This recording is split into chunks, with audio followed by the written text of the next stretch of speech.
各位，午休时间到。哎，去哪儿吃？附近有家新开的饺子店，要不要去尝一下？要不是盖饭吧，我知道一地儿，价码跟快餐店差不多，现点现炒，食材味道吊打他们，就是有点远，走10分钟。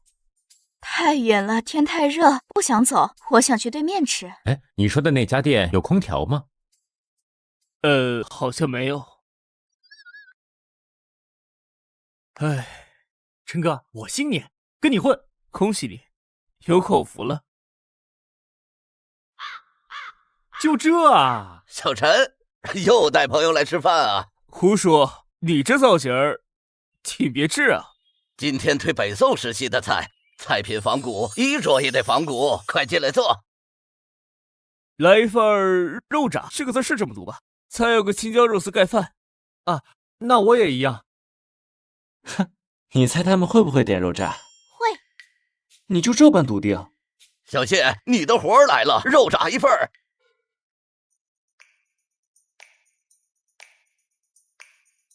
走菜。女厨师，请慢用。这是徒弟做的吗？对，小谢的拌菜不输他师傅。今天来的挺早啊。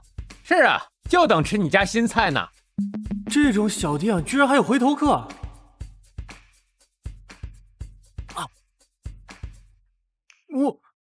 怎么样？我这屠村的手艺没落下吧？夏天就该吃这个，太开胃了！快把盖饭端上来吧，我已经饥渴难耐了。小谢，再来2份肉炸。第一桌客人对你的肉炸很满意，这才可劲夸你。好嘞。胡说，怎么会想到复原古菜呢？哎，他们师徒成天琢磨这些，对北宋饮食文化可痴迷了，读过好些书籍的。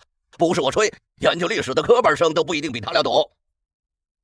呵呵，啊，这般神韵，怕是李清照在世也不过如此，仿佛吃进肚子里的猪皮都得到了升华。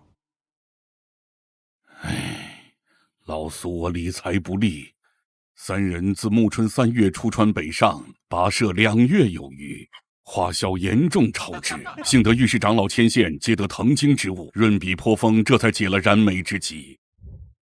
子由，适才林子中妖艳，你怎能闷不作声呢？哥哥速来疏忽，此事当先禀过爹爹才是。子由无需多虑，爹爹必定应允。章台宴饮，结交同辈，本是常例。爹爹当年赴京应试，亦是这般行事。何况能得举荐入开封府记应的学子，若非3英世家子弟，便是如你我这般肩负才名之人，何该多加往来？即便如此，也应先禀明爹爹。再者，我无意敷衍。哦，这是为何？哥哥肩负才名不假，可我无才亦无名。快哉！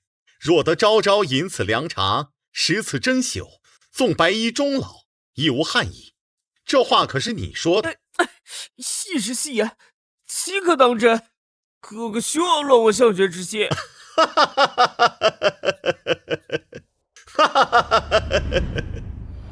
你不是总惦记这口灶吗？今日便随你的愿，午间这顿饭交给你来做。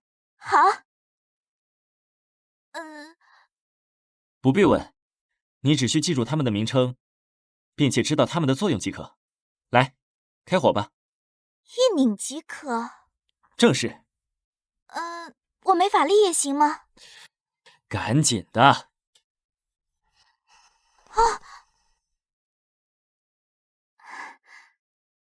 师傅，这灶间之火可是3昧真火？不错，此火正是3昧真火。把排烟扇打开，调整风机大小，可以了，下锅。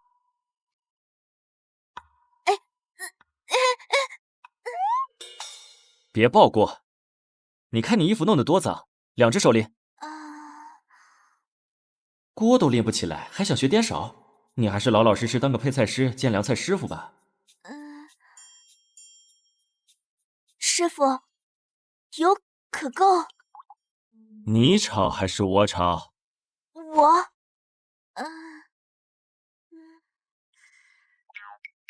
你若是没想好做什么菜，那你起油锅做甚？我平时是这么教你的吗？看锅，看我做甚，看我菜就熟了。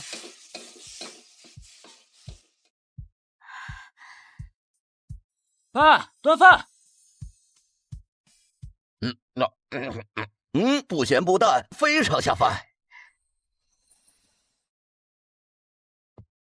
且坐。实在不巧，小店业已打烊。非为果腹，特来订宴，贵店可做酒宴。做得。只知宋时酒宴的规矩章程与现代大相径庭，却不知其所以然。此刻顾不得喜酒，难得有贵客登门，先应下来再说。敢问相公贵姓？免贵姓林，暂寓兴国寺客院。6人席面，明日午时用膳薛2鲜果2干果2蜜饯2咸3下酒8盏，不知贵店美酒是何家所酿？林相公可有偏好？清风楼离此地不远，烦请店家孤取3坛上品欲随。是得。这回是真得去清风楼沽酒了。思酿终究犯禁。宾客中仅2位相公来自蜀地，下酒菜式还望店家酌情自定。胡某醒得。定钱200文足墨，不知够否？宋朝缺铜，坊间多以75文作一标准墨，这100文足墨是不少分文的意思。所以险些忘了紧要的，2位蜀地相公曾在你家用过饭，特意叮嘱要饮凉茶，还望吴掌柜多冰镇2壶。可是梅州苏氏，正是苏家昆州。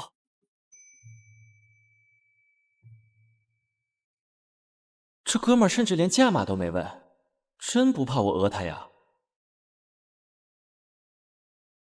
这席面该收多少银钱？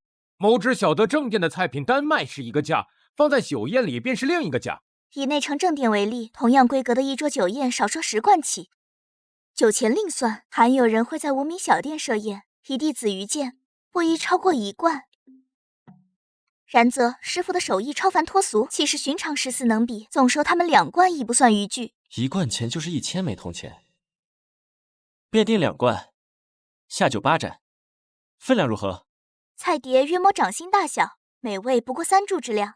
师傅可记得状元楼的肉炸，取半碟之量即可。荤食素4羹汤2盏，此为最低规格。荤菜须有羊肉、河鲜、飞禽、腰肚。掌柜的，店里的菜碟怕是不够周转。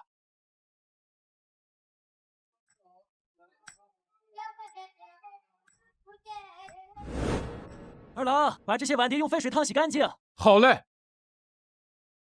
虽说无法像正店那样用纯银餐具招待客人，所幸现代瓷器的逼格还是有的，多的不说，起码远比北宋民窑的产物精致。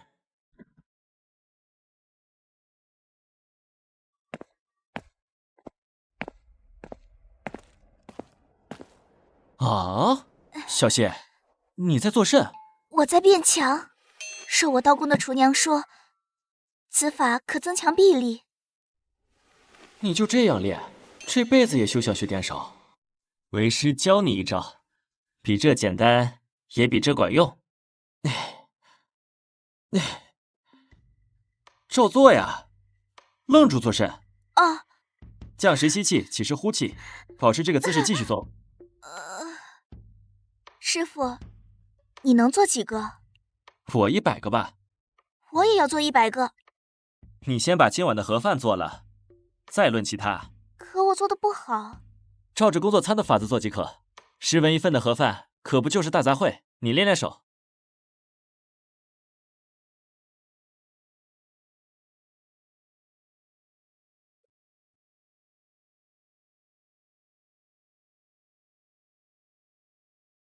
南来北往歇歇脚，街坊邻居听我言。今日又去抽水排涝了，城南的水患可缓些了？迟娘子，水又涨上来了，穿的白费功夫。好在狄公连夜扯控了民火，只可怜国子监的袍房塌了半边。听说长糟的胡神斗连人带蒸笼给卷进了菜盒，这下到太学生也没得太学馒头吃喽。竟有此事？可不是，方才过龙津桥，俺看见好些穿蓝衫的后生正挨个食肆探问嘞。还有2个荤菜，多给点肉，俺多付钱。不成，一勺里有多少肉便是多少，不可单独挑拣。肉太少嘞，如何吃得痛快？你若想吃肉吃个痛快，何不进店里单点个荤菜，只是价钱需贵一些。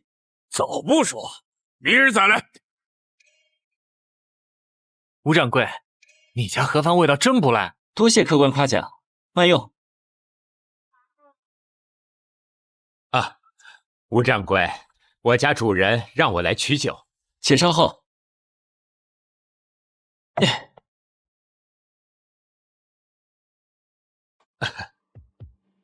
给。啊，果然还得做士大夫的生意呀。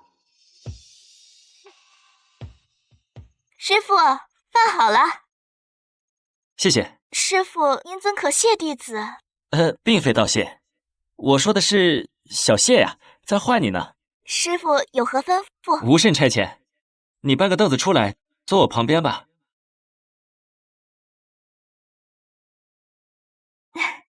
掌柜的，我能也坐下吗？当然可以。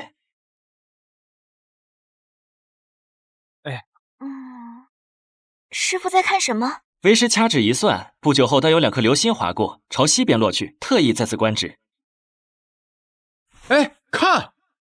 今日的东京是农历5月24日，据史料记载，今夜戌时，2星相继西流，一出天江，会有2颗流星划过开封府的上空，朝西边坠去。巧合的是，至和3年的这场水患恰发于西南门外，因而以欧阳修、范镇为代表的一众朝臣视之为天变。上书称：“上天出此变者，小玉陛下以简宗庙也。”将之归咎于皇上迟迟不立处，给赵祯一顿喷。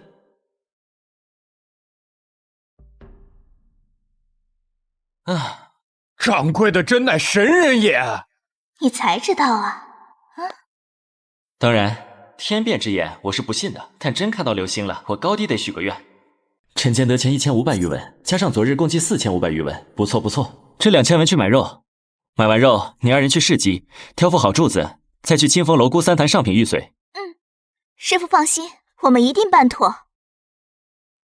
在唐代元和初期，人们用酒勺从酒樽中舀酒倒入杯中，确保酒不会洒出来。然而不久后，一种形状像罂粟壶但带有盖、嘴和柄的盛酒器柱子开始出现。到了太和9年，由于发生了甘露之变，大臣们不再喜欢柱子的名字，因为它与正柱相同，于是把柱子的柄去掉，改成了系，称之为偏体。由此可见，在唐代元和年间，柱子就已经开始流行了。要准备这么多东西呢？这算啥？宋朝有个皇帝过生日时，行了43盏酒，但是下酒菜就剩了86道。那也还好，毕竟是一国之君。后来的满汉全席不都是180道菜起步吗？和充斥着山珍海味、暴参赤肚的新朝御膳相比，宋朝皇室在吃方面算得上非常收敛，既没有山海、青草、八珍等名贵食材，烹饪手法也和坊间大同小异，有时甚至会派人到街头14打包外卖。现在这个皇帝更是出了名的克制，半夜醒来想吃羊肉，又担心御厨形成惯例，宁可静息不食；想吃荔枝，却发现进贡的荔枝吃完了，索性作罢，以免给百姓增加负担。这16道菜嘛，看着品类齐全，其实都是些寻常的食材。老板，你这西瓜保熟吗？甜不甜？你这话说的，我开水果摊的能卖你生瓜蛋子，你尝，不甜不收钱。不错。这个桃甜不甜？今天现摘的攀枝花黑美人，甜死个人。东京城里也有卖水蜜桃的，但不怎么甜。现代桃的甜度足以惊艳宋人了。不过2贯钱的酒宴，没必要把档次拉得太满。老板，空调到了。师傅，柱子和酒我们买回来了。二郎，烧壶沸水，把柱子烫干净。好嘞。今日怎的格外凉爽？可是师傅用了秘宝？你过去那门后。定是师傅招来的先锋，灶王上仙，法力无边。往后你要是热得受不了，便可到那儿吹会儿风。仙家岂会畏蜀？这徐徐仙风，定是为我这凡胎所召。师傅，掌柜的，客人来了。哥哥所料不差，爹爹果真允了我2人赴宴。说是虽由临江兄弟做东，苏门子弟却不可失了体面。是以此番赴宴乃是出于情谊，绝非贪图享乐。吴掌柜，眉山苏氏见约而来，笔墨何在？见约？恕位莫怪，家兄与店家曾立约，拟写实单抵偿琉璃杯之事。吴某怠慢，起恕不周。吴掌柜请看，这伞吴掌柜借的及时，我2人还的也算利落。看来前日在状元楼，这4位书生所持有伞正是这两把。有桩趣事需掌柜分说。彦祖兄，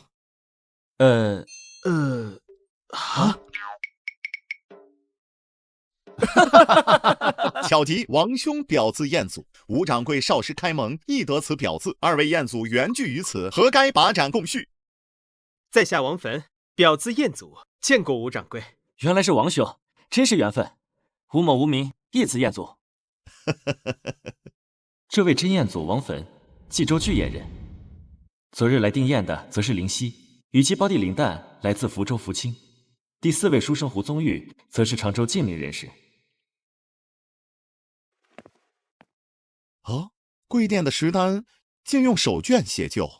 此非石丹，欲烦劳2位苏相公赐墨宝8字，只是觉得2位才华横溢，写石丹未免大材小用，所求8字乃是庖丁鼓刀，一牙烹熬。此乃有人谬赞，言过其实，胡某岂敢自比庖丁一牙？哎，凭吴掌柜的手艺，当得此玉。换我是那位友人，亦会送你这8个字。题字倒是无妨，只是我兄弟2人不以书道见长，亦无金石印章，纵是流墨，恐难与吴掌柜的精妙技艺相配。小苏相公过谦了，诸位皆当是俊眼，他日必成栋梁之才，焉有不配之理？且题了字再说，你若是觉得不周，待你金榜题名，刻了印章，复来补上便是。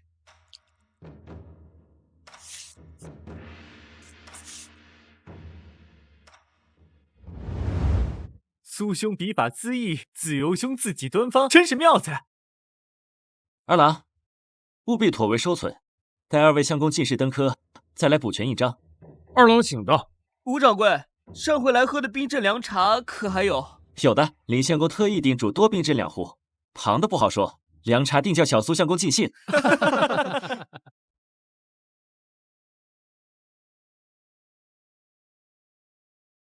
师傅，这圆不溜秋、绿皮红瓤的是什么？这叫西瓜，和甜瓜近似，但远比甜瓜甘甜多汁。给你尝尝。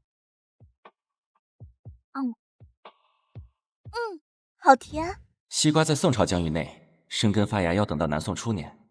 某大臣去金国出差，并带回来1包西瓜种以后，南宋建国不到30年，便已是毕蔓凌霜卧软沙，年来处处是西瓜。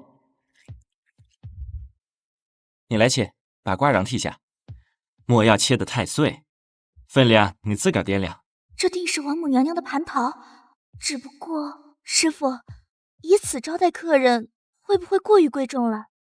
不过是寻常的桃子，何来贵重一说？你可会削桃？会。待会儿把桃子削了，和西瓜一样切成小块。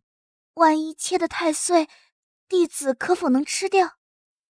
你若是想吃桃，挑个好的削来吃便是，我还会短了你的不成？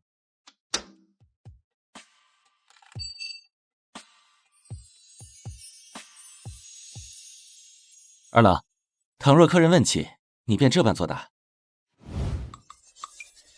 两鲜果、西瓜、水蜜桃。这西瓜莫不是蜀中特产？蜀中绝无此瓜。此瓜为辽地所产，小店选用的乃是上乘之品，其清甜多浆，远非寻常瓜果可比。此等小店竟能弄到辽地的瓜，这位吴掌柜的身份怕是非同一般。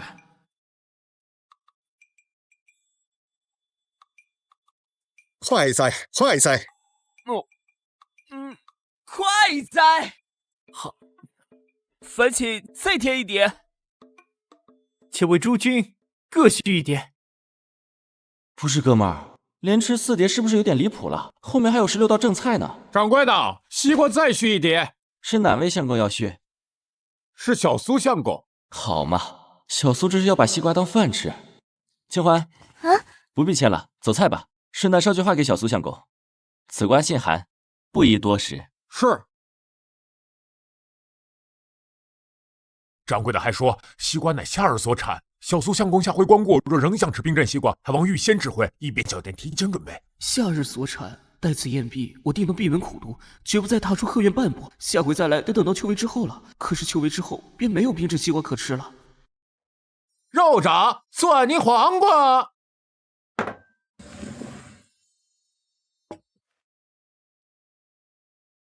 此为何物？何以独封二苏，我等却没有？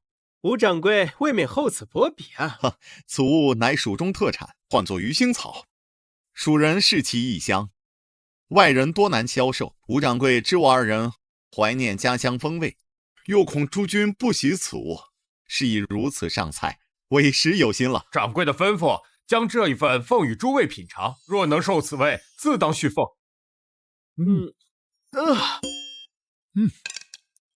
子仲兄以为如何？仅此一味，堪与状元楼相比。状元楼是何去处？听子仲兄言下之意，竟似更胜此间。二位初至京城，不谙其中门道，这72正殿乃是京师10灵之牛耳者。状元楼，你们确定要去？走过去得10来分钟，而且那家店没有空调。没空调就对了，环境越差，味道越正。陈哥，走起！这不是有空调吗？哼，昨天中午明明没有啊。掌柜的，客人要换盏了。腰花和茄子多备1份料。荔枝腰子，可是状元楼的做法。小店的荔枝腰子与之状元楼的有相似亦有不同，请诸位品评。好一道荔枝腰子，形神俱效，竟得真味矣。莫非状元楼的荔枝腰子更胜此一筹？子由今后若是想吃荔枝腰子，但来此间足矣。至于状元楼，除却荔枝腰子，尚有数道招牌菜值得一品。掌柜的，续上第4盏了。宋朝的上流社会将鹌鹑视作大补食材，故而凡饮宴必食鹌鹑。当今这位官家因为无后，尤其信这个，一席酒宴上个7、8道鹌鹑亦不足为怪。入乡随俗，为6人准备了这道香卤鹌鹑。二郎，上菜。师公的字过于简化，不过适应了几日，终于能看懂了。备3份料，把你师公的午饭一并做了，要不也给你做1份？弟子不饿。可是桃子吃多了。此时方信子瞻所言不虚。子仲兄何出此言？庖丁鼓刀，一牙烹凹。吴掌柜之技艺，诚不负此8字。善哉斯言。葱爆羊肉便也罢了，吴掌柜竟能化猪肉为珍馐，实乃奇迹。若非二郎明言，我竟以为此肉与牛肉无异。放眼整个东京，善烹猪肉者，我兄弟2人只知一家。此为第2家。巧极，王某亦知一家，顾某亦知一家。且住，4位何不以酒代墨，书于案上，稍时共揭谜底？善，便依子瞻所言。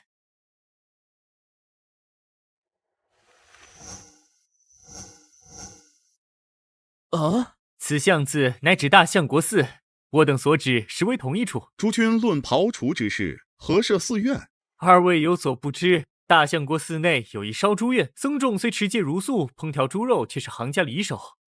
第8盏鲫鱼豆腐羹，清炒菠菜。此间器具亦精雅至此。白玉陈琼叶，墨迹钱云涛，此之谓也。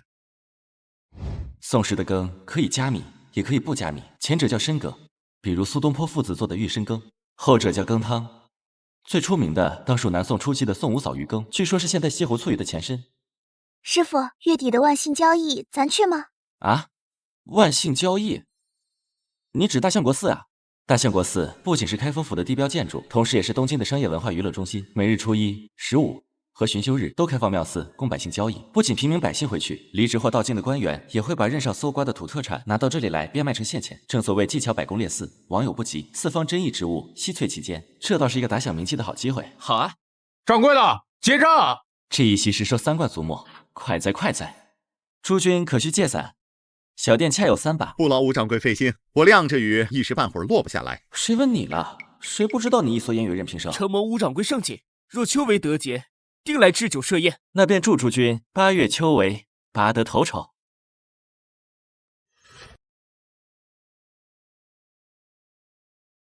连逢鱼包，记得杭州的八卦楼在上个世纪末率先复现并改良了这道宋代风味，做法说起来并不复杂，不过是将莲蓬切底，挖去内瓤和莲子，添入鱼肉蒸熟。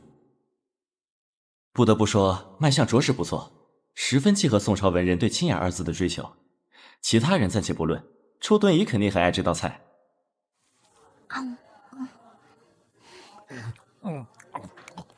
食材和调味，说说看。食材是桂鱼，去皮切丁，调味有酒味、胡椒粉、酱油、葱香。没了？啊，这大概80%是没了。你以后做菜也这样，似乎大概80%是熟了。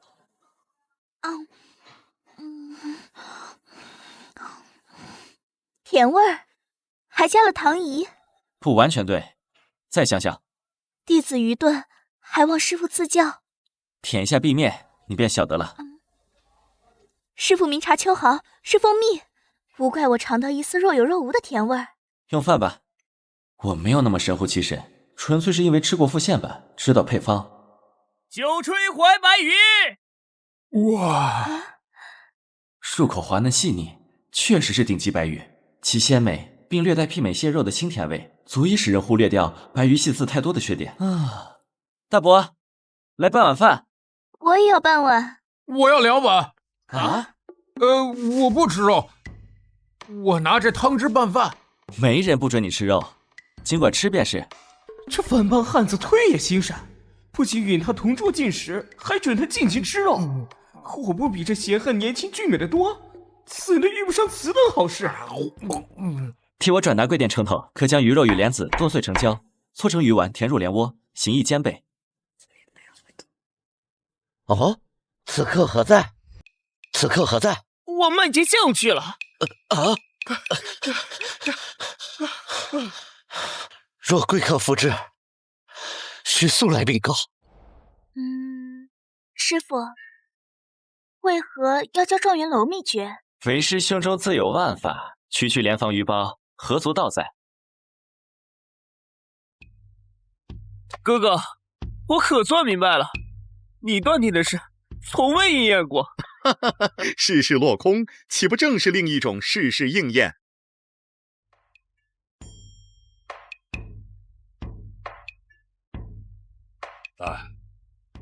你等在何处宴饮呢？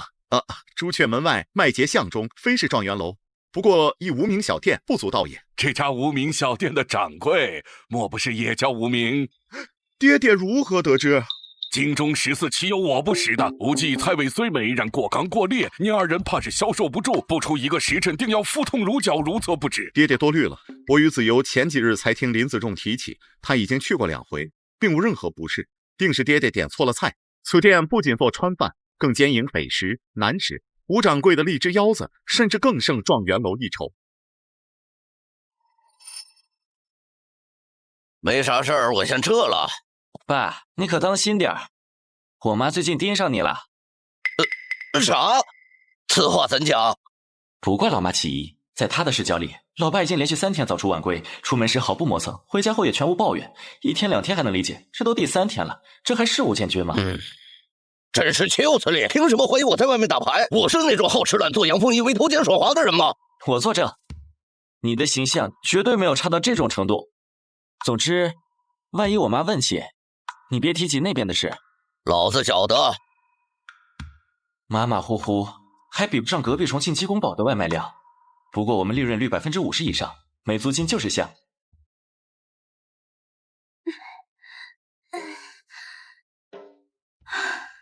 你不累呀？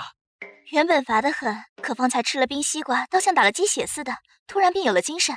既爱吃，明日再买便是。若实在疲累，不练功也罢。如今活计够多，认真做事，气力自会增长。弟子明白。你来，为师给你听几支曲。啊？师傅也会唱曲儿？非是我给你唱曲，你听了便知。休要窥屏。弟子知错。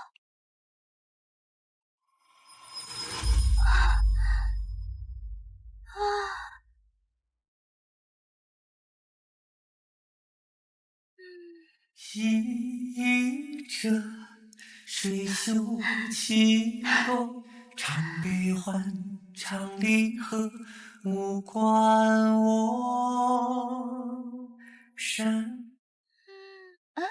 师傅，这可是天上的曲子，师傅乃神仙下凡，此曲只因天上有。这些曲子中，可有适合给客人助兴的？师傅，师傅仙家乐曲虽好，却不适于文人酒宴。师傅若能邀来教坊乐工或者京师勾栏美人演出这些曲子，或可风靡京城，只怕尘世间无人能奏天上曲。看来这些后生喜闻雅乐是假，爱看美女才是真。你说的在理，燕影需当场献艺，此事日后再议。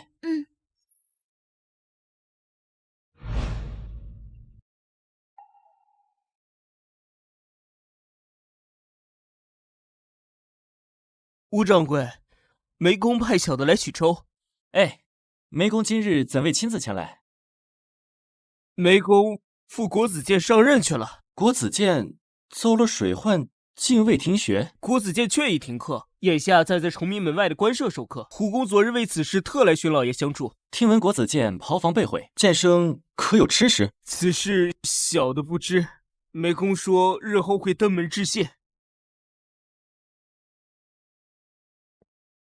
二郎，多带500文，去市集买3尾白鱼回来。可是要怀白鱼？非也，买寻常白鱼即可。师傅放心，保证买到新鲜的。酒催白鱼，今天推新菜，不早说！小臣之前叮嘱，推新菜第一时间告诉他。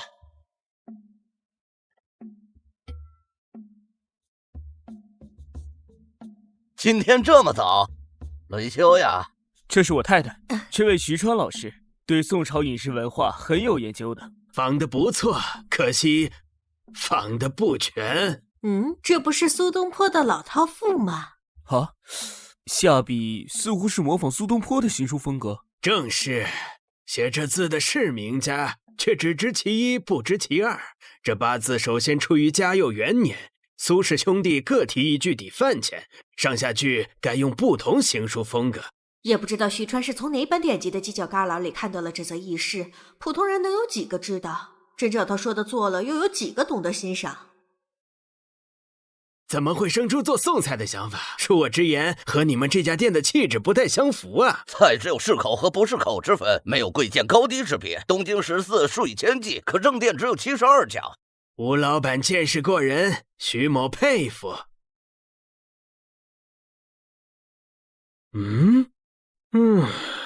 怎么了？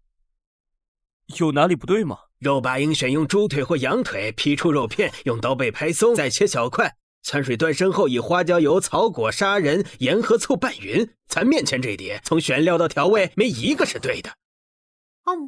先尝尝再说吧，真挺好吃。花椒油、草果这些人家都放了，只是稍微改了一下味型。我觉得这点改动还算合理，没必要苛责。既然冠以宋菜之名，就该按照正统的来做，要么就换个名字。前厅有位客人说，咱的肉炸选料和调味都不对，说要按正统宋菜来做。哟呵，行家呀！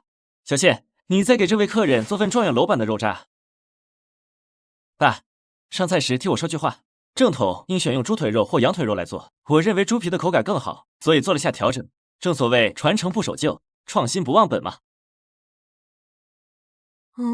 吴叔，我们只要了1碟。这一碟是按宋人的口味做的，送给你们品尝。我儿子说正统应选用猪腿肉或羊腿肉来做，他认为猪皮的口感更好，所以做了下调整。正所谓传承不守旧，创新不忘本嘛。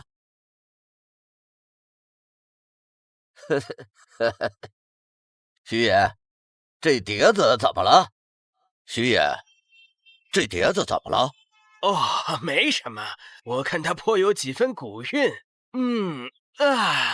传承不守旧，创新不忘本，这话当真一语中的。那道红油版的肉渣我尝过了，确实比用腿肉做的口感好，吃着也不腻，可圈可点。我收回刚才的话，要不咱们喝点小酒，干杯！太好吃了！那道红油的肉渣都快见底了，原版的却还没人动块呢。我看呢，他只是习惯性挑刺儿。刚才还批评张涛送礼的书法写的不对。书法又咋了？他说这8个字是2苏进京赶考时所写，好像是各写一句吧，所以应该用2种不同的风格写。谁知道他说的是不是真的？好家伙，我一时兴起让2苏各自题了幅字，还真就传为佳话了。且被某个好事者写进了野史里，流传至今，现被收录在宋人轶事汇编中。可恶，明明是3个人的故事，凭什么我不配有姓名？爸，你过来一下。啊？哎，二苏写的2幅字，能不能弄过来？说了多少遍，那扇门智能的很，别说二苏的真迹，我想弄点香料银器过去都不行。有别的客人来了，几位？酒吹白鱼来了，尝尝送菜真味。徐爷，哦，别光看呐，尝尝。这道菜原名叫酒吹怀白鱼，因为宋时淮河出产的白鱼最为鲜美。杨万里有诗赞曰：“天下重鳞谁出釉？淮南双玉忽尝新。”老板定是没有买到怀白鱼，所以删掉了怀字。无论味道如何，至少没有欺骗消费者，这一点值得肯定。哎，这份白鱼多少钱来着？98元。再来一份。这等品质的白鱼，搁大饭店里起码得翻2、3倍。酒吹白鱼，再来一份。老板，来一份酒吹白鱼。我也要。小谢，会证了吗？会。注意火候。弟子明白。胡说，结账。一共248元。哎，这怎么行？是我约你出来探店的，哪能让你请客？这一顿我请。是你约我出来探店没错，可你也给我推荐了一家顶好的饭馆，我必须感谢你。行了，别跟我抢了，再抢我可要急眼了。吴老板想必也是同道中人，宋代的史料没少看吧？是他们师徒成天琢磨这些，我不过是耳濡目染罢了。吴老板应该喜欢收藏古玩古董之类的吧？老爷子说笑了，我们只是普通家庭，哪里供养得起这种爱好？顶多从旧货市场淘些老物件装点些门面，找你52元。吴老板没说实话，说他完全不懂宋词，只在旧货市场上随便一淘就能淘到这等品质的高仿，我是绝技不信的。小谢，做4份工作餐吧。那老爷子的确是个识货的，你是没看见他的表情，恨不得把盘子打包带走。那等他下回来，咱还给他上宋词。掌柜的，梅枝奖来了。梅枝奖？梅瑶臣，现在是国子监之奖。国子监和太学前2日遭了灾，现在肯定乱成一团。我估计应该还没有解决供餐问题，这可是一笔大买卖，咱能不能分一杯羹，就靠他了。给梅公奉的什么茶？大麦茶。胡闹，还不换壶好茶？好。不必张罗，老朽只是顺道探望，稍作其礼。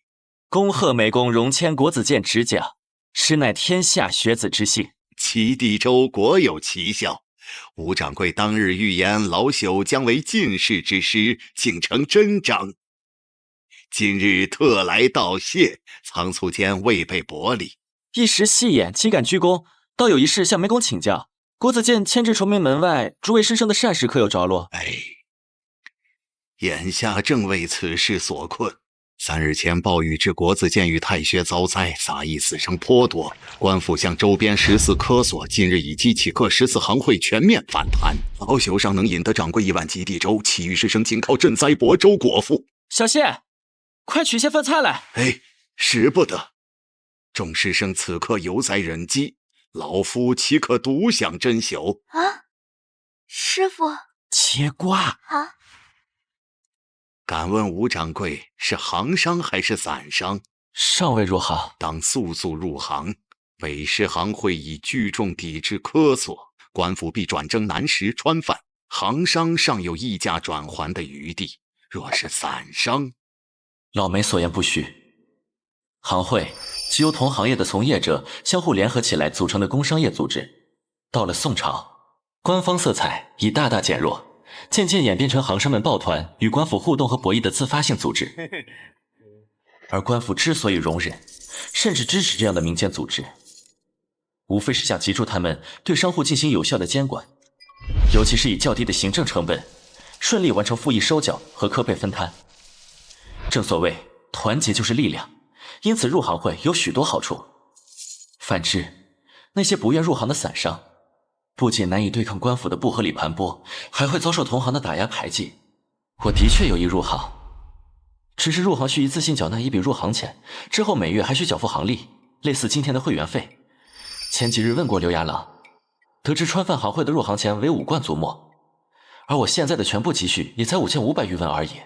谢湄公提点，小子确有此意。作为国子监之讲，本应维护官府科所，此刻出言提醒，是出于二人的私意。若各十行皆不从此令，又当如何？昨日易之兄与我在永书府上相叙，我3人及众师生已联名上书奏明此事。依老朽浅见，或将按市价结钱。若真如湄公所言，朝廷愿结钱购食，小店该如何承揽这差事？哦，吴掌柜有意攻善国子监，有钱可赚的买卖，自然心动，还望湄公牵线搭桥。原是为此。吴掌柜手艺精湛，若得吴忌川饭公善，自是师生之幸，于情于理，自当力荐。然则此事须经官府摊派，十行统筹。吴掌柜若不入行，老朽纵是磨破嘴皮，亦无济于事。引荐之恩已敏感五内，不敢再劳湄公费心。实不相瞒，小子今日才备足行力，入行之事稍时便办。湄公，请用瓜。哦，此为何物？冰镇西瓜，夏日食用，分外消暑。吴掌柜总叫老朽惊喜，老朽该去寻易之兄商议供餐事宜了。今晚若是得空，或邀2、3好友同来品鉴掌柜手艺。老梅这是要以品鉴之名行引荐之实啊！小子恭候诸公光临。彦祖啊，你的头发怎得这般短？可是要剃度出家啊？我便是有这个念头，也买不起度牒呀。前几日做饭遭火撩了头发，只得寻聂公剃短。倒也别致。彦祖啊，城东李太翁的孙女正寻赘婿，你若有意涵，可以听前线。多谢了，不用了。本可亲往办理加入十行，但刘牙郎专营十行衙务，兼通技术文墨，长袖善舞，同诸行行老具有交情，托他代劳更为便捷。谁啊？原来是吴掌柜。吴掌柜海涵，正逢武器时辰，是吴某打扰了，告辞。只是戏言，吴忌川饭欲入十行，烦请刘牙郎引荐行老。敢问衙气当备几何？那日亲眼见到欧阳学士在吴忌用膳，后又常见其府中仆人往来取食。这吴掌柜绝非寻常商贾，与其计较蝇头之利，倒不如卖个人情，细水方可长流，举手之劳罢了。吴掌柜晚间请顿便饭即可。刘牙郎是不是过于大度了？牙快不该锱铢必较吗？吴掌柜若得空，眼下便可随刘某往见李行老。好。烦请通报李行老，刘某拜访，有要事相商。李行老外出未归，小人代为转达。烦请通报李行老，刘某拜访，有要事相商。李行老尚未归府，二位可改日再来。吴掌柜放心，我与李行老有些交情，待他听闻此事，定会亲来寻我。吉夜无忧，先撸会儿猫。掌柜的，欧阳大官人来了。老梅果真带来了3位好友，除却醉翁，另2位亦是当今文坛大名鼎鼎的人物，时任国子监执讲并主持太学的大儒胡元，同为翰林学士兼知制诰的成都才子王圭。明年正月，王圭将和醉翁、老梅同任嘉佑龙虎榜的考官，20余年后官至宰相。这些都不重要，重要的是他有个外孙女叫李清照。不过掐指一算，等李大此人出生，我都快到退休年龄了。惜在我生君未生，君生我已老。里面请。我自诩尝遍京中川饭，偏漏了你这出。今日恰逢欧公提及，定要来尝尝鲜。吴掌柜乃梅州人士，他做的蜀地风味，怕是和你以前尝过的不同。此言差也。京中川饭亦有梅州掌柜，其味我了然于心。胡公年事已高，经不起折腾。此番下料须温和些，莫要像上回那般霸道。吴某醒得，小店新上的肉炸、荔枝腰子和酒锤白鱼，既融合南北风味，又兼具蜀地特色，诸位不妨一尝。还剩1条白鱼没卖出去，可不能砸手里了。这荔枝腰子可是状元楼的招牌菜，的确有所借鉴，亦有所创新。酒锤白鱼用的何种白鱼？虽只是寻常白鱼，然经秘法烹制，其鲜美不输怀白鱼。嚯，年纪不大，口气不小。你可尝过怀白鱼？自是吃过。好，老夫倒要见识见识，你如何将寻常白鱼做出怀白鱼的滋味。取酒来。仍是长品玉髓。哎，然也。上品玉髓太过新烈，老夫若是年轻10岁尚能销售，终究是老了。6旬之人尚在席间，哪个敢称老？莫怨年岁，分明是你自己不济。我尚年长你5岁，我便销售得。吴掌柜取上品玉髓来。不巧，上品玉髓已然售罄，一群老同志就别搁这逞能了，喝完啤的喝白的，能销售才见鬼了。那便要冰酒，同要冰酒，我亦要冰酒。我要常温酒，听掌柜说不温而饮风味最佳。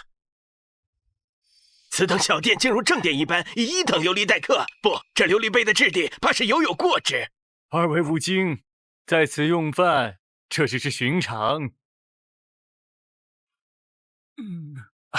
好酒，却不知玉髓是何家所酿？乃清风楼所酿。清风楼我未曾去过，不想竟有此等佳酿。改日得空，定要上清风楼品一上品玉髓。李行老，今日刘牙郎带无极川饭掌柜前来拜访，说有入行事宜相商。莫看无极店小，这位吴掌柜端得非同一般，上他家用饭的文人书生不知凡几，连欧阳学士都是他家常客。刘牙郎莫要说笑，欧阳学士在京为官20余载，何曾用过川饭？好酒，好酒，好酒！小可拜见诸公。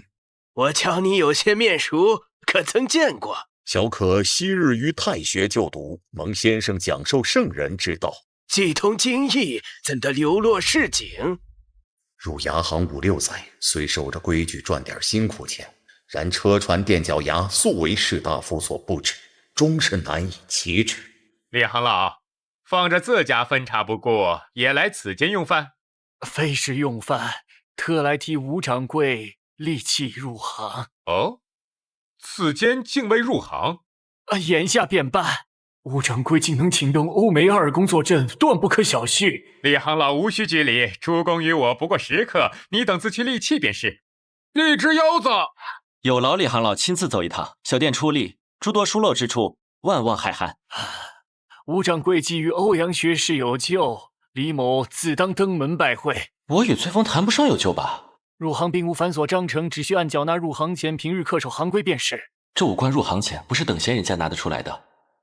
我安师府中洗衣妇人之子，空有做饼本事，却因付不起行力无法开店。为了改变这种现状，王进公才会在执政期间推出失义法和免行钱等一系列新政。当然，这都是10几年以后的事。奥襄公这会儿仍在京郊豢养官马呢。吴掌柜对本行行规可有了解？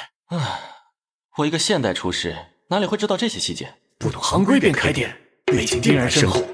不了解也无妨，且容我细细道来。且慢，李行老的意思是，一旦入了川饭行会，我便只能做川饭，不得再做其他菜式。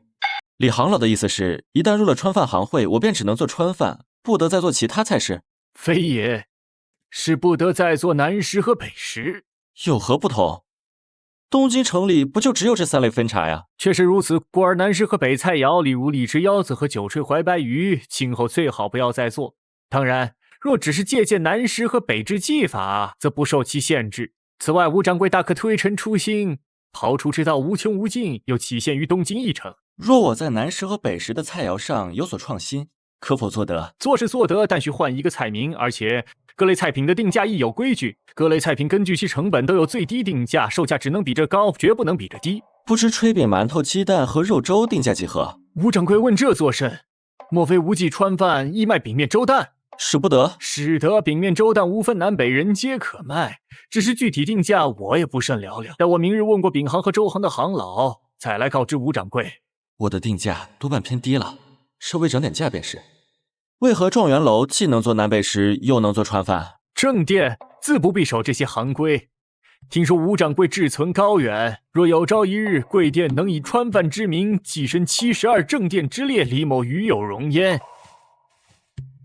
待吴掌柜入了行，便可凭行头前往肉食菜市作价，约定日子只打肉钱菜钱。换句话说，入行之后就能以批发价采购原材料，且肉行和菜行会派专人将每日的食材送货上门，通常1个月寄1次钱，这倒是方便许多。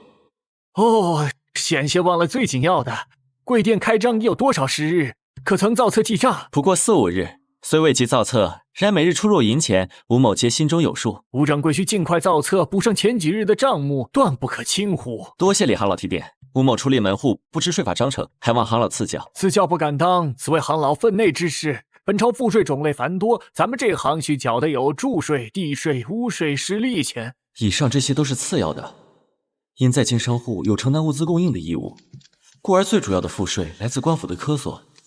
比如逢年过节向宫廷进献食物，又比如此番国子监遭灾，周边十寺被勒令无偿供应餐食等。我听闻国子监暂时迁到了崇明门外，官府正向周遭十寺科所饮食。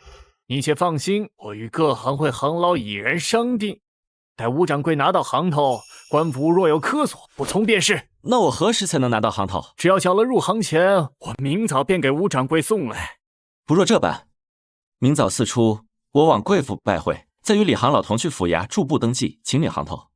也好，那我便在家中恭候吴掌柜。掌柜的，某去换4升轿子。距离店铺不剩几步路了，刘牙郎若心有郁结，想找人倾诉，得抓紧了。哎，不过偶生怅惘，算不得什么心事。莫不是嫌这趟买卖油水薄？早说好以这顿饭抵押契钱，刘某岂会反悔？只不过便饭按理应包含酒水。非也，没说就是不包。跟我来。还望吴掌柜据实相告，这酒吹白鱼当真用的是寻常白鱼？断无其瞒。不可能，绝对不可能！寻常白鱼焉能做出怀白鱼的滋味？胡公，且不提这道酒吹白鱼，单是这荔枝腰子，莫非还尝不出吴掌柜的手艺？妙哉！我愿称此腰子为东京第一。听闻你有意给国子监和太学供膳，小子确有此意，不敢独揽此任，但求分些残羹。好，既如此，老夫自当为你说话。然此事须由行会统筹摊派，吴掌柜也要自凭本事。多谢。结账。这边。若非念其胡公年老体衰腿脚不便，我定是溜达着往来的。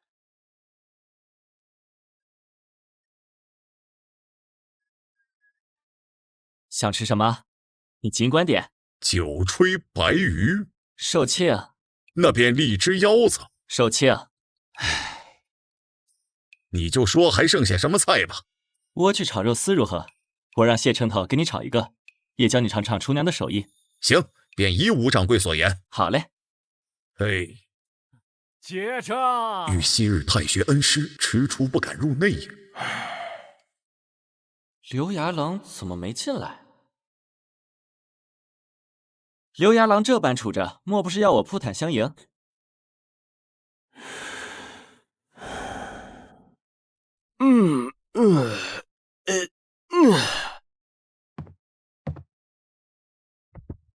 昔为太学生，亲作市井衙，惜哉！某闻得此言，猛抬手，但见轿帘飘落，恩师面容已不复得见，然那声叹息，余音未绝，钻心入髓呀。此为何酒，竟如此辛辣？此乃金风楼的上品玉髓，酬请须佐烈酒，刘牙郎自可小口品酌。上品玉髓卖完了，其实给的是二锅头。你可知我刘伯仁也曾正襟危坐于太学明伦堂上。有所耳闻，有所耳闻。且看我如今境况，沦落市井，操持牙行建业，终日嚼舌卖弄，撮合买卖营生这等龌龊生计，哪里还有颜面拜谒恩师座前？可悲可叹呐！便连胡公见我亦道惋惜，倘若当年不曾半途而废，未必不能在东华门外唱名，当那万众瞻仰、人人艳羡的状元。刘牙郎，无论他人如何看你，我只知一件事：没有你刘牙郎相助，我这小店做不起来。某位贤者曰过，岂能尽如人意，但求无愧我心。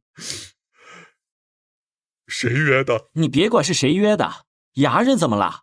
京师衙人数以千计，但能将一纸文契写得滴水不漏，无论多少麻烦都捋得顺顺当当的。除了你刘牙郎，我是没见过第二个。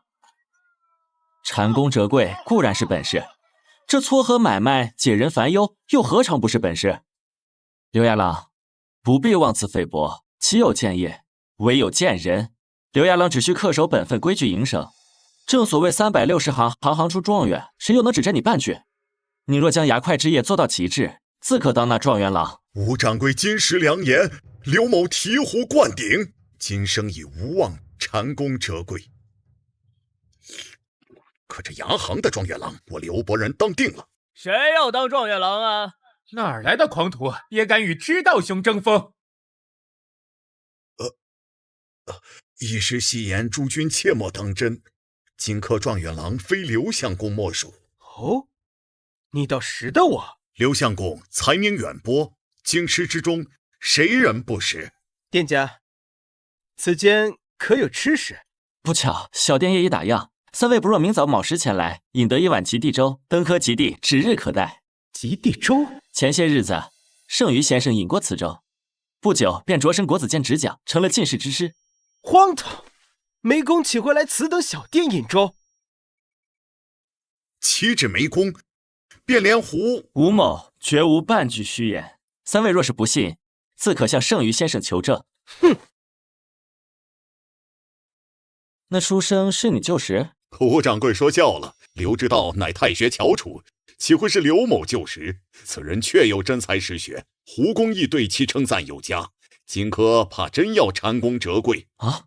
这个刘知道该不会叫刘几？不错，刘知道单名一个几字，吴掌柜竟也识得。好家伙，说曹操到，真就来了个未来状元啊！尽管是下一届的。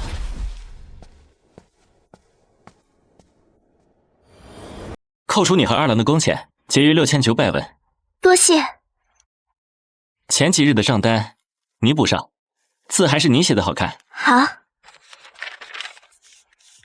还有一事，荔枝腰子改荔枝腰花，久吹白鱼改青吹白鱼，莫叫错。青吹白鱼的青字何解？不放酒的意思。知道兄，该歇歇了，明早恐睡过头。3更灯火5更鸡，正是男儿读书时。我若不睡，岂会过头？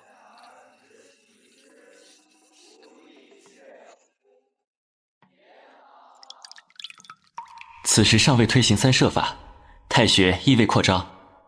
现有太学生不过500-600人，按学历高低分成不同斋舍，每斋约30人。斋内设有集体宿舍和公共书案。彼时尚有许多富家子弟嫌太学条件简陋，如今迁到崇明门外的官舍中，把不同斋舍的生员混在一起同吃同住。所有人都开始怀念曾经的美好。有些人是真的卷，以前分了斋只是有所耳闻，现在眼睁睁看着人家挑灯夜读，你睡得着觉吗？天色阴晦。啊！终究是我刘某人技高一筹。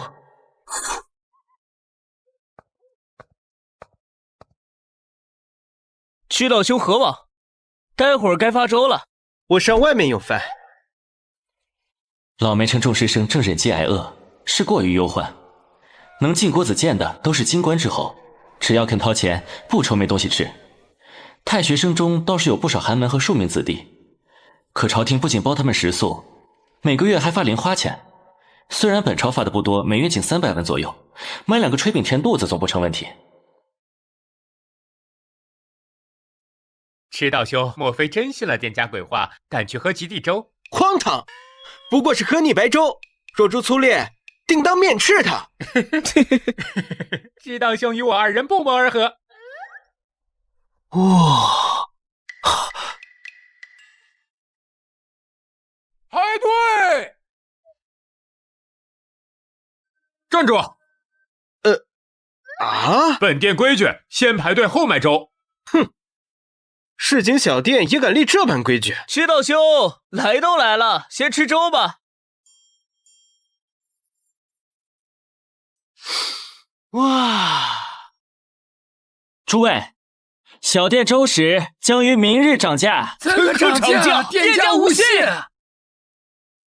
城南水患近况如何？和前2日没甚变化，俺们仍跟着狄公排涝收水。可我怎听说排涝之事和狄公无关？这俺不知，反正瞧见不少赤老，定是狄公的部下。原来如此。北宋的士兵都穿红色的军装，因此常被比称为赤老。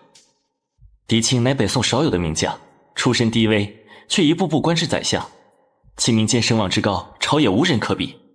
看其是见着赤老，便认作狄公部下了。哼！众人依次打周，井然有序。纵使垂髫小儿，亦不争不抢。这般规矩在别处识字，委实难见。这家店深谙经营之道，确实总好过推挤哄抢，有辱斯文。也要及第周，但求果腹罢了，绝非贪图及第之名。功名于我不过囊中之物，何须借周名讨彩头？你这 flag 立的点太点了，怪不得你荆轲注定落榜。懂了，你要肉粥啊？不，我要及第粥。茶叶蛋可要？来一个啊！店家可有余凳？自己去寻。未见空位。唉，没看见便是没有。呵呵，小相公何不蹲着用粥？俺素来只蹲不坐，蹲着吃饭都更香。我是太学生。太学生怎的？莫非太学生双膝相接，蹲不下弯不得？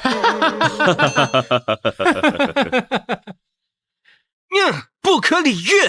这市井小店端的无礼。以往凭着这身蓝衫，无论到哪家食肆用饭，掌柜的都敬让3分，哪见过这么不识好歹的商户？蹲下绝无可能，我宁愿站着吃。但觉米粒绵密丝滑，脏腑酥烂，入味鲜香，层层荡开，丰富且绵长，茶香混着咸香，这滋味从未尝过。有此等手艺，何该这店家倨傲？凭太学发的这点利钱，偶尔改善伙食尚可，顿顿开荤却是万万不行。明日当真要涨价，不知涨至几何？大约15文。其他荤粥也是这个价，只是以后不能加蛋了。卖完早饭，剩余资金升至9500余文了。二郎，这是最后一次差遣李二郎买肉买鱼，等我拿到行头，就可以让肉行和鱼行送货上门了。掌柜放心，小的这就去。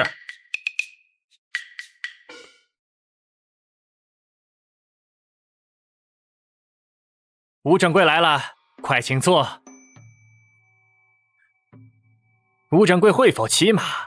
此去府衙有些路程，不若另2匹鞍马代步。惭愧，尚未学会骑马，日后定要补上。既然如此，那便备1辆马车。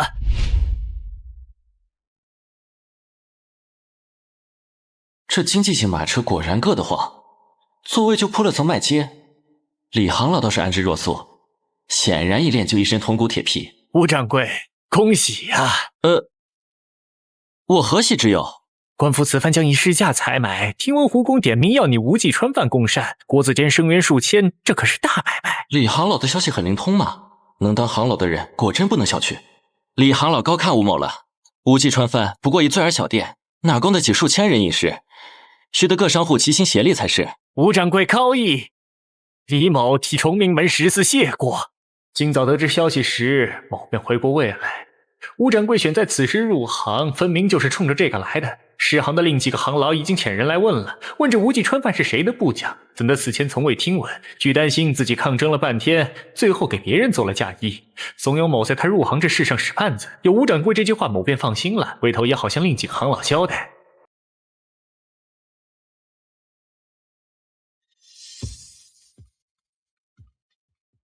吴掌柜背景深不可测，那4人我一个也得罪不起。李行老，可是走得热了？无妨，只是些许闷热。请进，不必拘礼。手续办妥，这是你的行头。多谢官爷。吴掌柜，我子监供膳一事，不知您打算如何安排？李行老，我的胃口并不大，100人份的粥食便是我要的全部，其余你们可自行摊派，我不过问。啊！吴掌柜的意思是，你每日只供100人份的粥食？可是多了。不多不多，吴掌柜人心厚德，李某佩服。100人份粥食，李某尚能做主，吴掌柜尽可放心。多谢李行老，我要的是国子监这个平台，粥不在多，味美在灵。这些生源中不乏富家子弟，一旦征服他们的味蕾，还怕引不了流吗？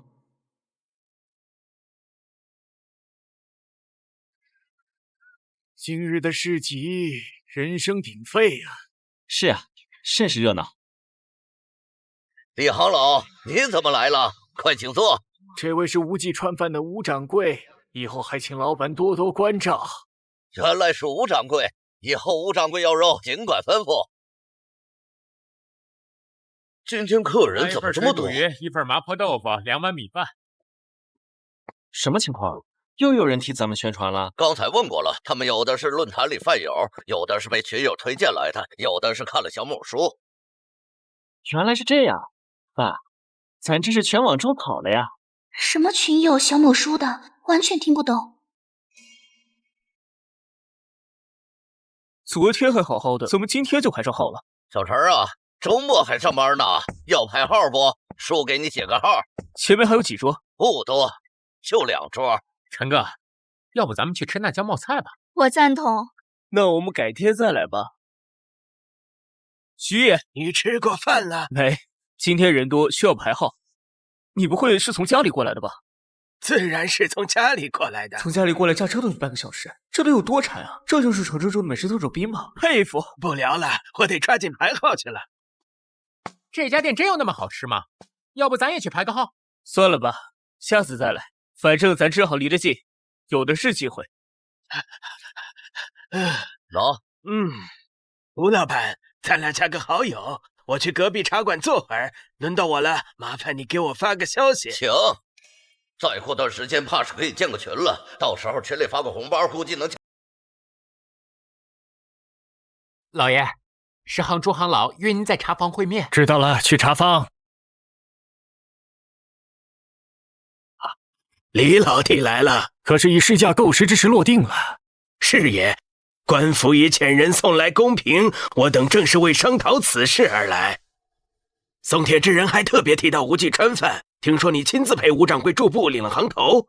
实不相瞒，我前脚送吴掌柜回店，后脚便来此会面，连口水没顾上喝。昨晚我去无忌川饭，刘牙郎说欧阳学士和梅之奖都是常客，还有3、5个读书人在店中醒酒作乐。断无可能，单靠炒勺功夫，怎会引来这许多清流名宦？我陈启差人查过吴掌柜的底，3代往上无宽碟，现世无宗亲在朝，就是个寻常布衣。更怪的是，他祖上3代肥庖厨，只在川饭店帮过厨，手艺怎会如此厉害？吴掌柜的底子不真，依我看，他定是某位朝中要员的遗珠。无冲无悔，诸位心里有数即可。出了此间，切莫对外人提及。诸位无需担忧，吴掌柜人心厚德，只供100人份的粥食。何行老，此事还需劳你费心。这家店只是路过就能闻到满满的恶意，什么鬼啊？点赞量还挺高，恶劣程度5颗星。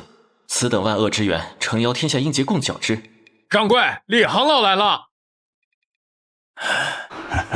吴掌柜，今日前来，一是为您引荐周行行老何胜，二是问清贵店所供粥食的粥名和用料。今日戌时前需呈报给官府，明晨便要给国子监供膳了。原是何行老，久仰久仰。何某亦久闻吴掌柜大名。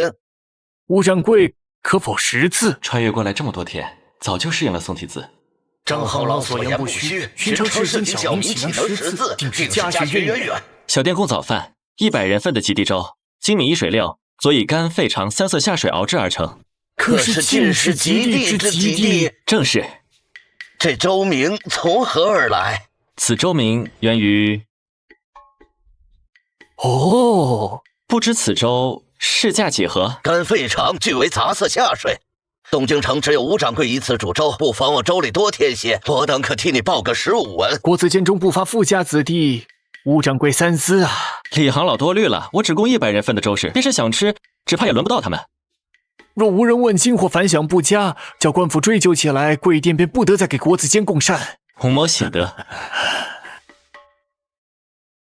来，中午教过你的，可还记得？记得。先把鱼头稳稳的按住。你真是第一次剖鱼？虽是头一回上手，可弟子早已在脑海里演练过无数次。你绝对开挂了吧？弟子班门弄斧了。花了近6分钟，太慢，还得练。知道，你今晚总该歇歇了吧？我反正最后一个上床。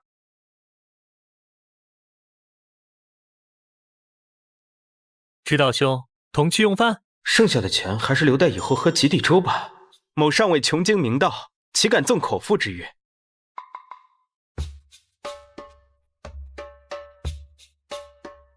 哼，分明囊中羞涩，偏扯些穷酸说辞。昨日臣见喝极地粥时，怎不提圣人之训？他若直言，我便请他，这回又何妨？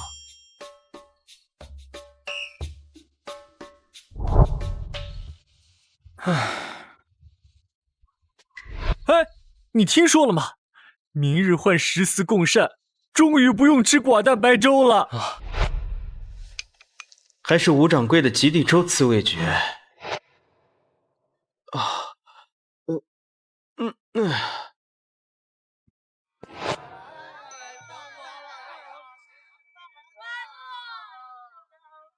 都不及吴掌柜的极地粥。极地粥竟然也在，这下粥钱都省了。这极地粥从未听过，好香。这极地粥可也是肉粥？非也，是干肺肠3色下水熬煮，暗合3元极地之意。啊！大言不惭！3元极地竟这般不值钱？区杂色下水，不尝也罢。虽是杂色下水，但真的很香啊。滋味委实不错，诸君何不来一碗尝尝？公孙兄，不若让我先答，你在琢磨？请。来碗极地粥。知道兄吃的如此之香，我也要极地粥。公孙兄果然打了这极地粥，我赌难以下咽。真香。公孙兄何往？我得再去打一碗。吃过了还抢，太贪心了！我也来一碗。成何体统？市井小民上至排队礼让，读书人反倒挤成区团了，排队。哼，你吃了2碗，还有脸管我们？我是替你们丢脸。昨日我在一无名小店，往后照此法盛粥，切勿插队。后来者排至队尾。好，此何人也？信州刘几，文章有西昆遗韵，竟可折桂有望。醉翁若点事，必出虚实，卓拔真才。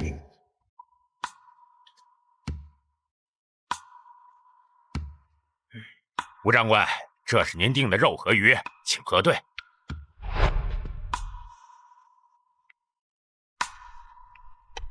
小谢，你猜那些没吃到粥或者不屑于争抢的太学生会不会来店里一探究竟？换作是我，定然会来。怪不得师傅只供100人份，此计甚妙。这话说的好像我故意在搞饥饿营销一样。以你师傅的本事，何须用计？实在是人手炊具都不够。不过师傅，过2日便是万信交易，不该有所准备啊。是该准备一下。万信交易不容错过。这万信交易，你们此前可曾去过？自然去过。莫非师傅不曾去过？该怎么搪塞？弟子愚钝，又问蠢问题了，师傅勿怪。无妨，你2人仔细合计，把需筹备的物事列个单子。诺。好。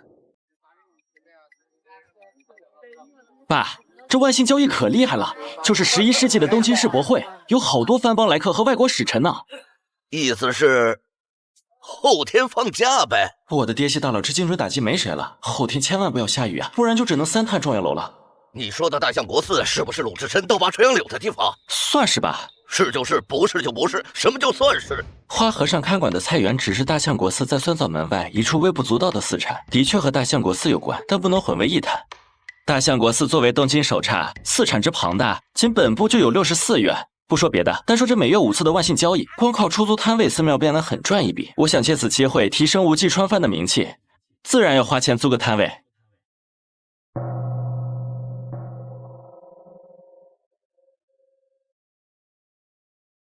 啊，师傅，我们已讨论完毕，这是清单。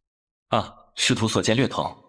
小谢也将租赁摊位列于第1项。掌柜的，大相国寺的招租公告昨日便贴出来了，咱们已耽搁了1日，若不速去置办，怕少捡些偏僻冷清的位置。这便去租个摊位，寺外的不要，1道门内和2道门内的皆可。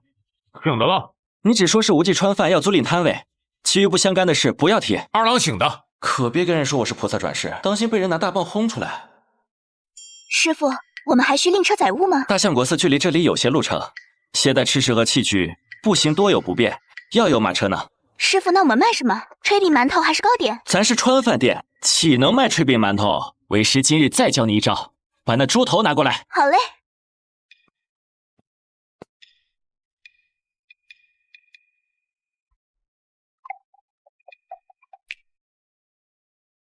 往水里加点盐，血水出得更快更干净。师傅可是要做鲁菜？正是，鲁菜相传起源于先秦时期。到了宋代，才正式将这种烹制方法称为鲁，并且在民间流行开来。北宋的调味料，尤其是香料的丰富程度远不如现代，因此市面上所说的卤味不仅品类相对单一，味道也大为逊色。作为现代吃货的优越感瞬间拉满。等我来改良一波。师傅，是不是也可以做几道拌菜？孺子可教，不止拌菜，凡是冷盘都适合。所以后天的万信交易能不能打出名气，全看你的凉菜做得如何了。可我只会做肉炸和凉拌黄瓜。这不还有2天吗？今日先把鲁菜学会，明日我再教你一招。太好了，谢谢师傅。别人拜师学艺，头2年基本都是干活，未必能学到多少技艺。我追随师傅不过数日，天天都在长本事。我一定要认真学艺，继承师傅的衣钵。当然，要是能继承师傅的厨房就更好了。傻乐什么呢？啊，没什么，师傅。你要是没事可做，就去帮你师公摘菜洗菜。啊？到底是谁在宣传？连口饭都吃不上了。吴叔，后天不开门啊？为啥呀？累了，休息1天。徐老爷子也来了，他那桌还剩个座位，要不你和他们拼个桌？好呀。小陈啊，你又来了。我单位就在附近，倒是稀罕你。这来回得1个多小时吧，不嫌麻烦哟。年轻人才会嫌麻烦，像我这样的独居老头，每天坐公交到终点站又坐回来，只为找点事做。旭，你还点这2个菜，不腻吗？腻。等你去了别家松眼餐厅，发现同样一道酒炊白鱼要卖3倍价格，你就会觉得吃1条赚2条。只能说大学教授的退休工资真的高，98一条的酒炊白鱼，反正我可不敢天天吃。鱼香肉丝盖饭1份。掌柜的，来了好多太学生，都要吃基地粥。没有，中午不卖粥。你给他们推荐鱼香肉丝、荔枝腰花、肉炸、蒜泥黄瓜、香卤猪耳朵。若是有人要饮茶，优先推荐正经的好茶。醒得了。走菜。来壶酒，给我来杯凉茶，要冰的。好嘞，马上来。客官慢走，欢迎下次光临。店家结账。一共是300文。诸君觉得菜品如何？可有意见或建议？这香卤猪耳朵也太好吃了，回味无穷。此菜已打包带走，治学不易。诸君若是饿了馋了，无需加热，随取随吃，端得香极了。猪耳朵看还有？猪耳朵是没了，猪头肉还有，滋味一样的妙不可言。诸君若是有意打包带走，我便让我徒弟切一些来。一些怕是不够，多多益善。秦欢，把亮亮的猪头肉切片，装进食盒。这具食盒，还望诸君再度光顾时归还。开店多日，无忌川饭终于迎来了一次真正意义上的午高峰。中午共收2200余文，加上原油5600，共7800余文。二郎，租赁摊位之事，你办的怎么样了？办妥了，已租下2道门内陕时区的一处摊位。摊位多大？租期多久？相国寺给什么设施？摊位1丈见方，租期5日。相国寺只给场地，其余自备。二郎办事靠谱，相国寺倒是不靠谱。若是下雨，这租金是退还是不退？孝敬给菩萨的钱哪有退回来的道理？掌柜的应该比我了解才是。若是下雨，便往后顺延。说的好像我上辈子贪墨了香火钱一样，菩萨才不是这样。不知掌柜的打算租太平车还是江州车？得事先约车夫，后天现寻来不及。那便租个中等的太平车吧。中等太平车在1-2千斤绰绰有余，还能收我们3人一程。小谢啊，左右无事，我与二郎同去寻车夫，秦欢可愿同往？我愿往。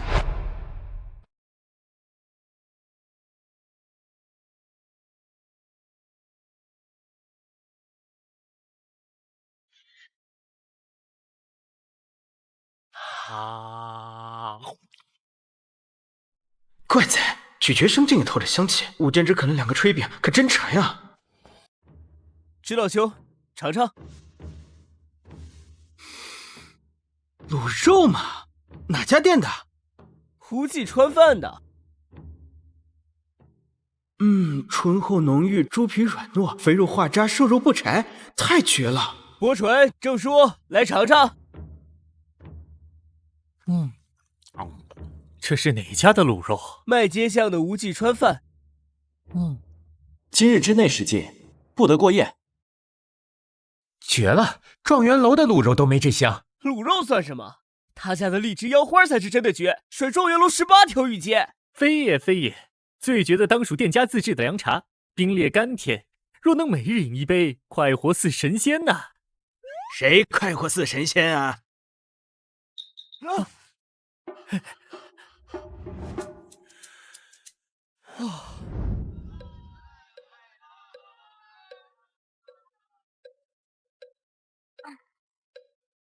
师傅，不是说不卖盒饭了吗？是不卖之前那种盒饭了，咱们改卖套餐，套餐更精致，取舍低端，做太学生的生意。师傅，明明有那么多可卤的食材，为何偏要选肉少骨头多的2种？净肉3-2口就吃完了，有什么劲儿？骨头多则需慢慢啃，吃起来才香，才解馋。哦，东京城找不出第2家用珍贵香料卤猪尾和凤爪。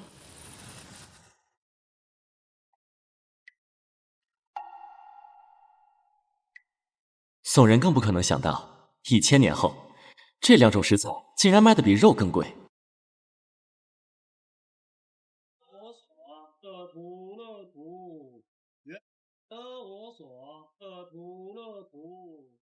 胡记川饭只有6张桌子，快抢座！我要吃卤菜和荔枝腰花，还有冰镇凉茶。后生啊，为了口腹之欲，何必呢？先随便垫垫，晚间去吃夜宵，免了争抢。听闻亥时大阳，需赶在亥时前。无忌川饭的套餐才25文，1荤1素，还赠冰镇瓜果。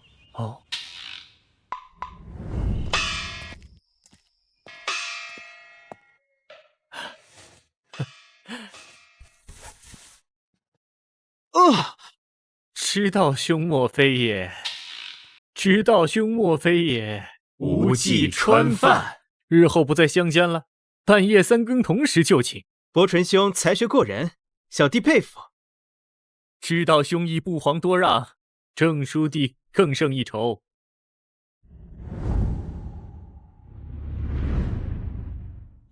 3位相公，里面请。听闻你家有一种名为西瓜的冰镇鲜果。西瓜已经售罄，且小店不单独售卖鲜果。3位若想吃西瓜，可明日早些来点个套餐。竟有这般规矩？这家店便是如此，铺子不大，规矩不少。我昨日来，连张凳子都没得坐，掌柜的竟让我蹲着吃，岂有此理！胡说，分明是那裘染汉子让你蹲着吃，与掌柜的何干？既无冰镇西瓜，那便来冰镇凉茶吧。你家可有能解馋但不见饱的吃食？有的，香卤猪尾和香卤凤爪。先是以杂色下水煮粥，如今又卤上猪尾和鸡爪了。你家掌柜做菜真让人意想不到，将酱料化作珍馐，这正是掌柜的本事。掌柜的，3位客官要香卤猪尾、香卤凤爪各1份。掌柜的，3位太学生，其中1人昨日来吃过粥，没找到空凳，站着吃粥那个。原来是刘几啊！你先去倒凉茶吧，鲁菜，待会儿我给他端出去。伯纯兄，请喝茶。知道兄客气，证书谢过。伯纯证书，这是2成。今天接待了数十个太学生，终于来了2个大咖。这届科举兄弟党真多呀，前有2苏2林，现在又来了2成。都说兄弟同心，其利断金。谁能想到最后被一对叔侄给镇压了？公素兄所言不虚，银子凉茶端得快活似神仙。伯纯慎言，当心胡公突然出现。谁怕？纵使神仙来了，也无从反驳我的话。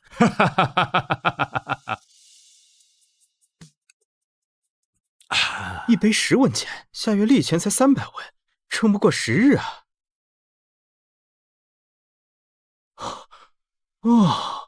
啊！猪尾倒也罢了，总算裹了些精肉，可这鸡爪不就是一层皮包骨头吗？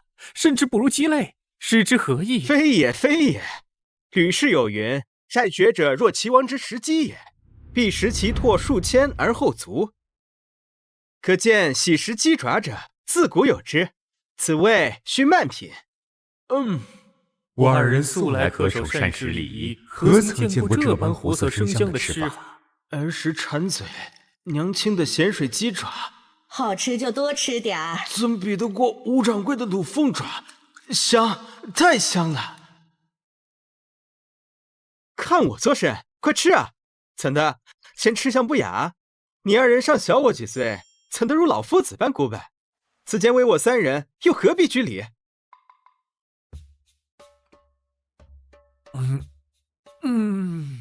原来啃食鸡爪的关窍全在一个慢字。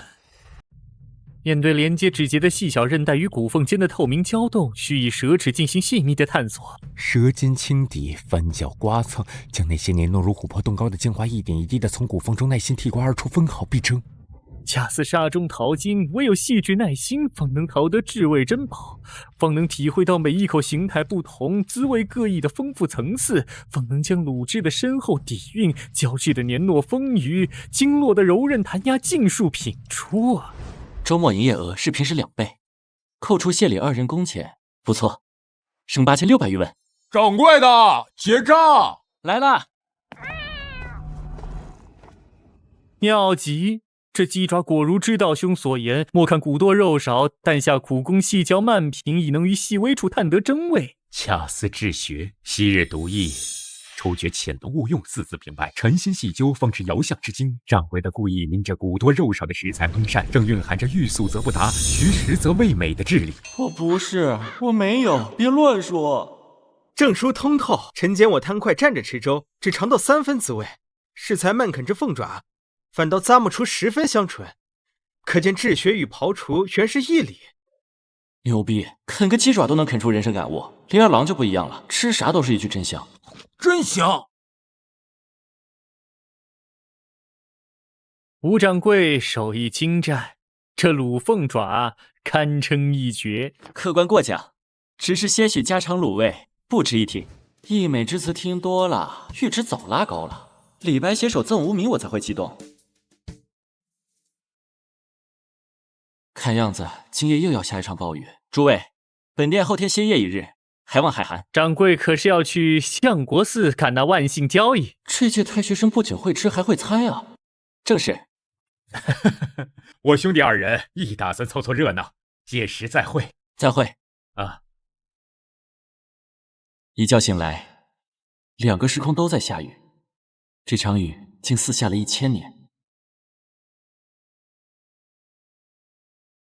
师傅，这是要做什么？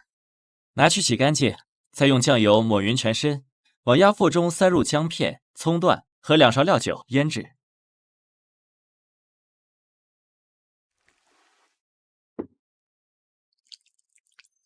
然后呢？等，需腌制6个时辰。将明日所需的食材列个清单出来。待会儿照着单子把东西送来，顺带将本月的货款结了。明日歇业，无需送货。好的，吴掌柜。生意火爆就是不一样，把账一清，继续再度见底。师傅可是没挣几个钱，若不然，弟子愿将工钱减半。这年头，既卖力又体谅的徒弟去哪儿找？换个黑心师傅，不得狠狠压榨？铜钱于我不过身外之物，何足道哉？我要挣的是人民币，宋代的钱就是拿来花的，又不会在东京定居。弟子愚钝，还望师傅勿怪。一天说800遍弟子愚钝，倒没看出来哪里愚钝，烹饪天赋异禀的很。送人喜事鹌鹑蛋，专门给他们准备10斤吧。给你，小伙子。谢谢。可惜送人吃不得辣，不然整一锅钵钵鸡岂非乱杀？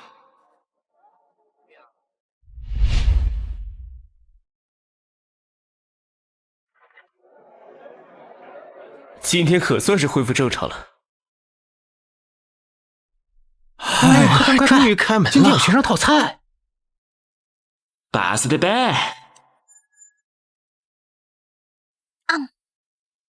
今日的卤味比昨日更香了。对，是，的确如此，卤水就是这个样子的，越老越香，越老越鲜啊！怪不得师傅昨晚把晾凉的卤水放进冰箱，原是如此。其他14没有制冷神器，卤水只能用一回起一回，滋味差远了。工欲善其事，必先利其器，有这仙家法宝，何愁不取樊炉而代之？师傅，我有师兄师姐吗？这没头没尾的又是唱的哪一出？你是本门大弟子。师公说师傅未婚配，我便是凡间唯一继承人，讨得欢心，等先前赐件法宝，便能在东京横着走了。这小丫头片子竟不知累，精力旺盛的可怕，有天赋又刻苦，啥事儿做不成。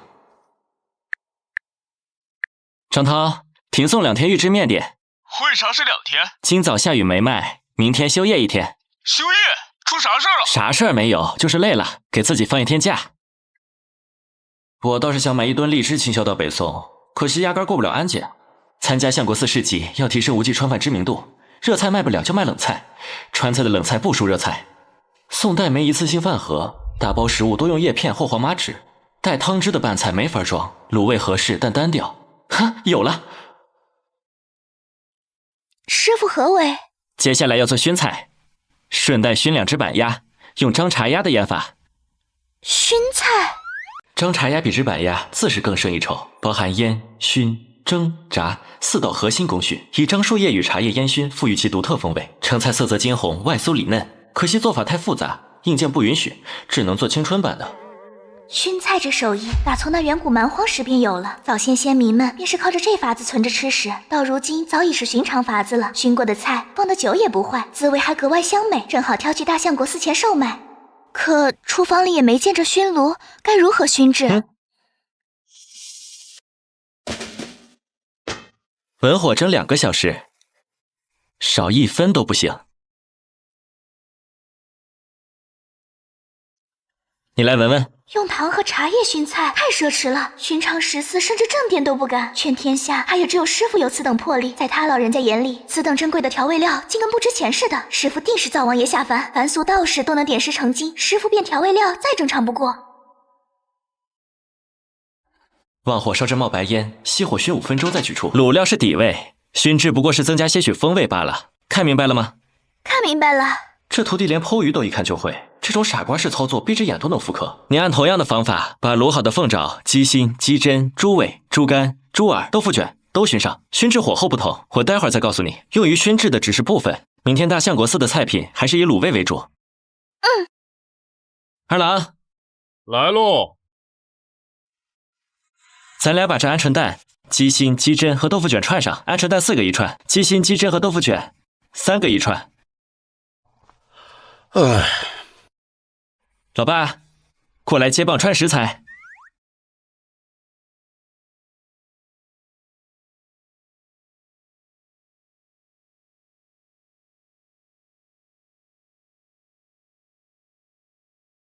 万事俱备，只待明朝。替老爷谢过吴掌柜赠杯之情，然酒钱须得付清，不知够否？我分明是赠酒，怎的变成赠杯了？昨夜欧阳学士若喜饮此酒，我再备一壶。老爷说此酒过刚过烈，每呛的梅汁奖涕泗横流。为生于先生计，吴掌柜往后但送长品玉髓便是。这借口找的很难不让人怀疑，其实是醉翁不忌，倒打老梅一耙。听闻梅公欲托衙人巡宅令屋，今日已令的一宅，位于新曹门以东，明日便乔迁新居。新曹门以东住的真够偏的。这样说来，我出至北宋便能在首都有套房，已经是天湖开局。再没2间门，6月总账一算，扣除水电食材，净赚16000，可比当二造薪资高多了。哎，做甚？辛苦了爸，这是孝敬您老人家的，不多，按日薪200算的。行，我替你存着，留着你以后娶媳妇儿。你自己拿去花，哪怕打牌输掉也行啊，瞎操什么心？胡说八道！我打牌什么时候输过钱？输赢是重点吗？是让你花钱呀！哎，反向教育失败。再说了，我现在天天往地里跑，哪有空打牌？明天不就有了？如果你妈问起，你就说给我发了800。醒的啦，啊不，知道了。今晚简单做个大扫除。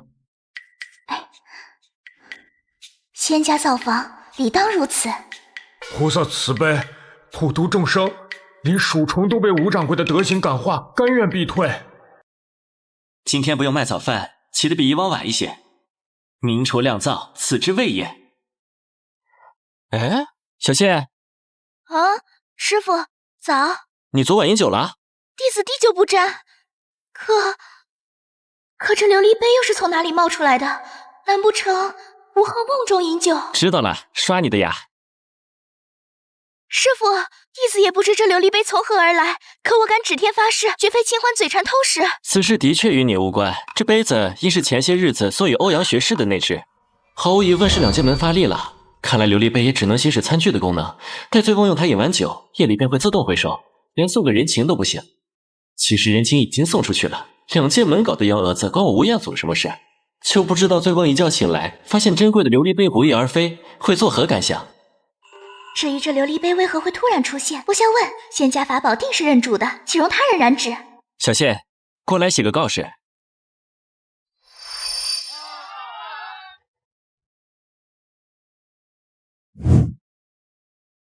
哎，怎么才能哄弟弟出去开开荤？兴国寺的素斋实在没滋味。子战，子由啊，子由，快随我出门相迎。好。子中兄莫非又要邀约宴饮，乱我的向学之心？这一回说什么也不能从了。明日大相国寺市集，届时万幸福凑，千觞云集，寺中更有诸多奇巧玩物，珍馐美馔，颇值一观。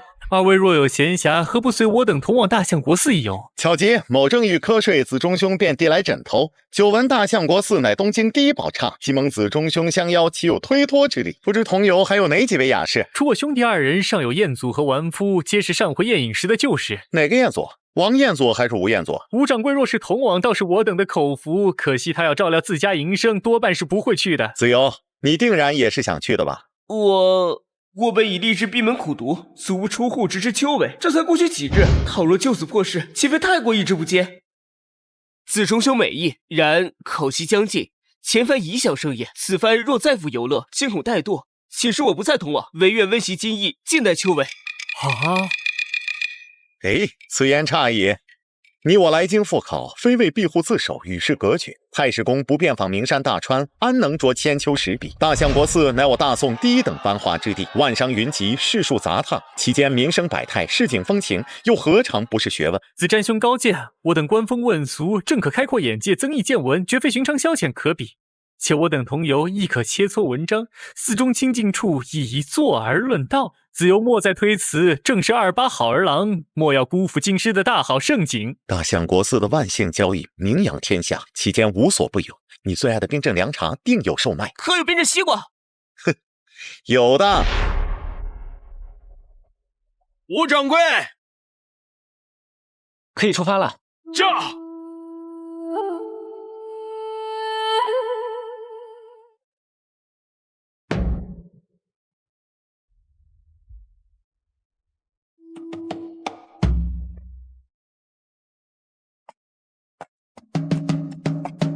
多情春晚，垂杨轮映红楼岸，绣曲情浪漫如吹，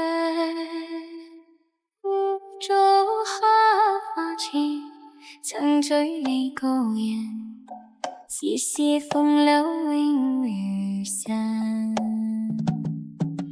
浑身有深情無限，對鏡中盡情放過，為數相思，無論誰留言。无论谁留言。吾应醉翁之邀，赴相国寺游赏，而须得一心向学，莫生外念。若趁春晚，垂杨人烟红楼半，秋去情郎外无缠。烛花发前，曾醉你個人，只是風流永如散。關山有山情無數岸，對鏡中見虛放過，為數相思，無論誰留言。無論誰留言，只識風流雨散。關山有山情無限，待見重見心放過，為數相思無論誰留言。